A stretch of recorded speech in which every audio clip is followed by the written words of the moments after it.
No te fallaron, te diseñaron. Y la diferencia entre esas dos cosas lo cambia todo. Hay una pregunta que casi nadie se hace en voz alta, no porque no la sepan, sino porque la respuesta los obligaría a revisarlo todo. La pregunta es esta: ¿qué pasaría si todo lo que te enseñaron sobre el éxito fuera, desde el principio, una narrativa diseñada para otros? No una conspiración, no algo que alguien planeó en tu contra específicamente, algo más silencioso y más efectivo que eso. Una estructura que se transmitió de generación en generación, con amor, con buenas intenciones, por personas que también estaban dentro de ella y no lo sabían. Tus padres te la enseñaron, porque sus padres se la enseñaron a ellos. La escuela la reforzó, porque fue diseñada para eso.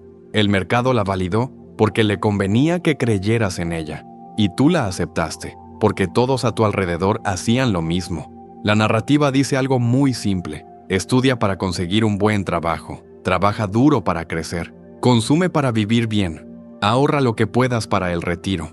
Y si sigues todo eso correctamente, habrás tenido éxito. Hay millones de personas que siguieron esa narrativa al pie de la letra, que hicieron todo lo correcto, y que en algún momento de sus vidas miraron hacia atrás y sintieron algo que no podían nombrar bien, que habían corrido mucho y que no estaban seguros de haber elegido a dónde corrían. Este video no es sobre fracasar, es sobre entender el juego en el que ya estás jugando, porque solo cuando ves las reglas puedes decidir si sigues jugando por ellas o si empiezas a escribir las propias. Ivan Illich fue un filósofo austriaco que en 1971 publicó algo que en su época resultó escandaloso, y que hoy, 50 años después, resulta evidente. Dijo que el sistema educativo moderno no fue diseñado para liberar mentes, fue diseñado durante la Revolución Industrial, para producir algo muy específico: trabajadores que llegaran a tiempo, que siguieran instrucciones, que toleraran la monotonía y que creyeran que eso era lo normal. Lo llamó la sociedad desescolarizada, y su argumento central era simple y devastador. La escuela no enseña conocimiento, enseña dependencia. Enseña que el aprendizaje solo ocurre en lugares autorizados, con personas autorizadas, siguiendo programas autorizados. Y así, sin que nadie lo declare explícitamente, se instala la lección más importante del sistema: que solo no puedes, que necesitas que alguien te diga qué hacer. Piensa en lo que ocurre el primer día de escuela. Te dicen dónde sentarte, te dicen cuándo hablar y cuándo callar, te dicen qué aprender y qué ignorar. Te dan una campana para saber cuándo parar y cuándo continuar. Y si obedeces todo eso correctamente, te dan una buena nota. Eso se llama condicionamiento. Y no es un accidente del diseño, es el diseño. No estoy diciendo que todos los docentes sean cómplices de algo. La mayoría son personas que aman lo que hacen y dan lo mejor de sí, pero operan dentro de una estructura que tiene su propia lógica. Y esa lógica no premia el pensamiento propio, premia la respuesta correcta, la que ya alguien decidió que era correcta antes de que preguntaras. Pasaste años aprendiendo el área de un triángulo, años memorizando fechas de guerras que no viviste, pero nadie, en ningún momento de tu formación oficial, se sentó a explicarte cómo funciona el dinero, cómo funciona la deuda, cómo funciona el interés, cómo funciona el tiempo en relación con la riqueza. Eso no fue descuido, fue diseño. Porque una persona que entiende esas cosas toma decisiones diferentes, no acepta cualquier salario sin negociar, no se endeuda impulsivamente para comprar lo que el mercado dice que necesita, no trabaja décadas sin preguntarse si está construyendo algo propio o simplemente enriqueciendo a otro. Una persona que entiende el juego es más difícil de controlar, y el sistema no fue diseñado para personas difíciles de controlar, fue diseñado para personas que corren, sin preguntar a dónde. La carrera de ratas no es una metáfora, es un mecanismo con una lógica interna precisa, y vale la pena verlo completo, porque solo cuando lo ves completo puedes identificar en qué parte estás. Funciona así. Cuando eres joven, te dicen que estudies para conseguir un buen trabajo. Estudias, consigues el trabajo da un salario. El salario crea expectativas, las expectativas crean gastos. Los gastos crean necesidades, las necesidades crean miedo. El miedo a perderlo todo te ata al trabajo. Y el trabajo te da un salario que apenas alcanza para mantener los gastos que creaste porque conseguiste el trabajo. Cada eslabón se cierra sobre el anterior, y un día miras hacia atrás. Y llevas 20 años corriendo, sin haberte movido un centímetro de donde empezaste. El motor de ese sistema no es la violencia, es la incertidumbre, la amenaza constante de que si te detienes, algo terrible puede ocurrir. Puedes perder la casa, puedes quedarte sin poder sostenerte, puedes convertirte en alguien que fracasó.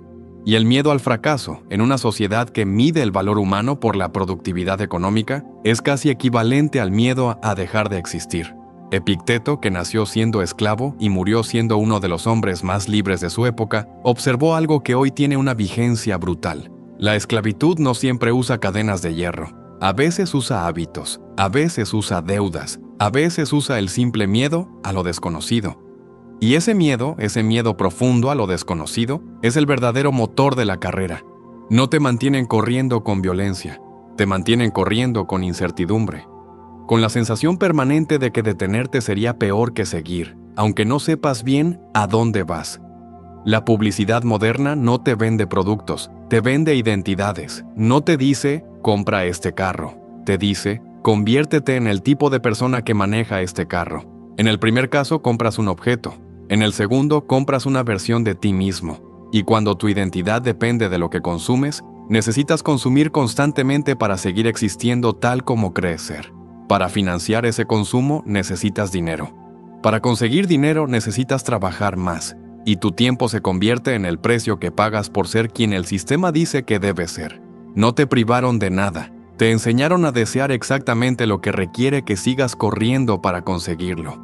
Nadie te enseñó lo que es un activo. Nadie te explicó la diferencia entre deuda buena y deuda mala. Nadie te habló de la inflación como un mecanismo que erosiona silenciosamente tu riqueza mientras duermes. Nadie te dijo que el banco que guarda tu dinero lo presta a otros con intereses, mientras a ti te paga casi nada. Déjame explicarte en 3 minutos lo que 12 años de escolarización no te dijeron. Primero, la diferencia entre ingreso activo e ingreso pasivo. Un ingreso activo es dinero que recibes a cambio de tu tiempo y esfuerzo directo. Si trabajas, cobras. Si no trabajas, no cobras. La gran mayoría de las personas vive exclusivamente de ingresos activos toda su vida. Eso significa que su capacidad de generar riqueza tiene un techo absoluto: la cantidad de horas que pueden trabajar. Un ingreso pasivo es dinero que se genera aunque no estés trabajando activamente. Una propiedad que se arrienda, dinero invertido que genera rendimientos, un negocio que funciona sin requerir tu presencia constante. La diferencia no es solo económica, es filosófica. El ingreso activo te vende el tiempo, el ingreso pasivo te lo devuelve.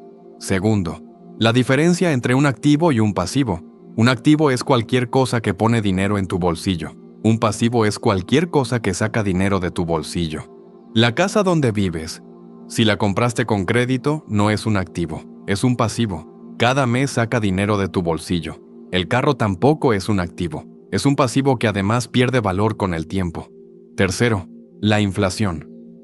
Cada año el dinero guardado en tu cuenta bancaria vale un poco menos, porque los precios suben. Y mientras tu dinero pierde valor en el banco, ese mismo banco lo presta a otros con intereses, ganando con tu dinero más de lo que jamás te pagará a ti.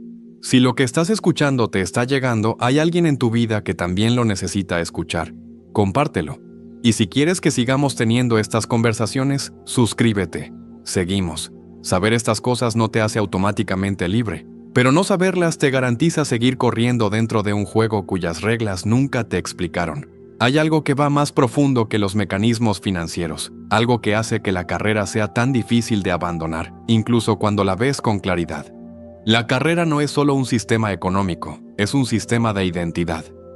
Cuando tu identidad está atada a tu función económica, perder el trabajo no es solo perder ingresos, es perder quién eres. Cuando alguien te pregunta quién eres, ¿qué respondes? Casi siempre la respuesta incluye tu trabajo. Soy contador, soy vendedor, soy ingeniero. Tu ocupación se convierte en tu identidad. Eso no es accidental, es parte del diseño que describió Illich. Un sistema que convierte a las personas en funciones necesita que esas personas se identifiquen con sus funciones, porque quien se identifica con su función va a defenderla, a mantenerla, a hacer lo que sea para no perderla, incluso a costa de cosas que importan más. Hay otro nivel más profundo todavía: las creencias sobre el dinero que instalaron en ti desde niño. ¿Escuchaste alguna de estas frases cuando eras chico? El dinero no da la felicidad, la plata es sucia, los ricos son malos. Esas frases, aunque nacen muchas veces de buenas intenciones, tienen un efecto devastador en quien las internaliza. Porque si en tu interior crees que el dinero es malo, tu mente va a sabotear inconscientemente cualquier intento de acumularlo. No porque seas tonto, sino porque nadie quiere ser una mala persona. Y si riqueza equivale a maldad en tu sistema de creencias, tu cerebro va a protegerte de esa amenaza, rechazando la prosperidad. La buena noticia es que esa creencia no es tuya. Te la dieron, y lo que te dieron, puedes revisarlo. El conocimiento intelectual sin transformación emocional es como tener el mapa de una ciudad en la que todavía no puedes entrar, porque el problema no es de información, es de identidad. Epicteto dijo algo que pasó 20 siglos, y sigue siendo la descripción más precisa de la libertad que he encontrado. Dijo que entre el estímulo y la respuesta siempre existe un espacio, y que en ese espacio vive la capacidad humana de elegir. Ese espacio es exactamente lo que el sistema quiere eliminar. Cuando vives en modo supervivencia, cuando tu cerebro está constantemente procesando amenazas económicas, cuando tu atención está secuestrada por el trabajo y las deudas, cuando tu tiempo libre está diseñado para consumir y no para pensar, ese espacio desaparece. Reaccionas, no eliges. Y una persona que solo reacciona es predecible. Una persona predecible es controlable. Por eso, una de las primeras formas de salir no requiere dinero, requiere atención. Recuperar deliberadamente ese espacio entre el estímulo y la respuesta. Hacerse preguntas que incomodan. ¿Por qué quiero lo que quiero? ¿Este deseo es mío o me lo vendieron? ¿Esta decisión la tomo desde el miedo o desde una elección consciente? ¿Este trabajo me acerca o me aleja de la vida que realmente quiero? Esas preguntas parecen filosóficas, son las más prácticas que existen, porque quien no se las hace vive respondiendo a un guión que alguien más escribió. Pascal escribió hace 4 siglos algo que parece escrito hoy. Decía que toda la desgracia del hombre proviene de una sola cosa: no saber estar quieto en una habitación. Nos volvimos incapaces de la quietud, incapaces del silencio donde viven las mejores ideas. Y esa incapacidad no es accidental, fue cultivada deliberadamente. Porque una mente que no puede estar quieta consume sin parar. Una mente que consume sin parar necesita dinero sin parar. Y una mente que necesita dinero sin parar, corre sin parar. El ruido no es consecuencia del sistema, es parte del diseño. Y recuperar el silencio es el primer acto de rebeldía real. No te voy a dar 5 pasos para hacerte rico. Eso sería exactamente lo que el sistema vendería. La promesa de una salida fácil, que te mantiene dentro mientras crees que estás ya saliendo. Pero sí hay cosas concretas que cambian la dirección. La primera es la honestidad radical contigo mismo. Mirar tu situación financiera actual, sin juicio, pero sin engaño. ¿Cuánto ganas? ¿Cuánto gastas? ¿En qué gastas? ¿Cuánto de ese gasto es necesidad real y cuánto es anestesia emocional? ¿Cuánto de tu deuda existe porque compraste lo que necesitabas y cuánto porque compraste lo que te hacía sentir que eras alguien? Esa honestidad duele, pero es el único punto de partida real. La segunda es educarte sobre las reglas del juego en el que ya estás. No para hacerte rico de la noche a la mañana, sino para dejar de jugar sin conocer las reglas. Entender cómo funciona la deuda, la inversión, el ahorro inteligente, la diferencia entre activo y pasivo, el tiempo como recurso. La tercera es construir una relación diferente con el tiempo. El tiempo es el único recurso verdaderamente democrático que existe. Cada ser humano tiene exactamente 24 horas en su día. El presidente de la nación más poderosa y el trabajador más humilde. Los mismos minutos. La diferencia no es cuánto tiempo tienen, la diferencia es en qué lo invierten. 1 hora al día dedicada a aprender algo que aumenta tu valor, a lo largo de 10 años equivale a más de 3.600 horas. Esos son aproximadamente 2 años de trabajo a tiempo completo, invertidos en ti mismo, sin costo. Eso es exactamente lo que la mayoría entrega a las redes sociales y al entretenimiento que fue diseñado para robarte ese recurso. Y la cuarta, la más filosófica, necesitas definir qué significa la libertad para ti, no la libertad abstracta, la tuya concreta. ¿Cuántas horas a la semana quieres trabajar? ¿Desde dónde? ¿Haciendo qué? ¿Cuánto dinero necesitas realmente para vivir la vida que quieres, no la vida que se supone que debes querer? Cuando no tienes una respuesta clara a esas preguntas, el sistema llena el vacío por ti con sus respuestas. Pero cuando tienes claridad sobre lo que quieres, algo interesante ocurre. Te das cuenta de que probablemente necesitas menos de lo que creías, que la vida que genuinamente deseas, sin los adornos del estatus y sin la presión de la comparación, es más alcanzable de lo que el sistema te hizo creer. Y esa revelación es la que el sistema más teme, que descubras que no necesitas tanto. Porque si no necesitas tanto, no necesitas correr tanto, y si no necesitas correr tanto, ya no eres tan controlable. El sistema no es tu enemigo, no te persigue, no te conoce. Es una estructura impersonal que funciona con la lógica de la inercia. Sigue haciendo lo que ha funcionado. Y ha funcionado porque la mayoría nunca se detiene a cuestionarlo. Pero tú ya lo cuestionaste, estás aquí. Y eso ya es una forma de rebeldía tranquila. La trampa real no está en el sistema, está en creer que no puedes hacer nada al respecto. En esa voz interior que dice que esto es muy difícil para ti, que no eres lo suficientemente inteligente, que ya es demasiado tarde. Esa voz es la última defensa del sistema dentro de ti. Y la única manera de silenciarla no es con fuerza de voluntad, es con comprensión, entender de dónde viene, ver que no es tu voz, sino una voz que te pusieron. Y desde esa comprensión, elegir una voz diferente. Epicteto dijo algo que vivió desde adentro.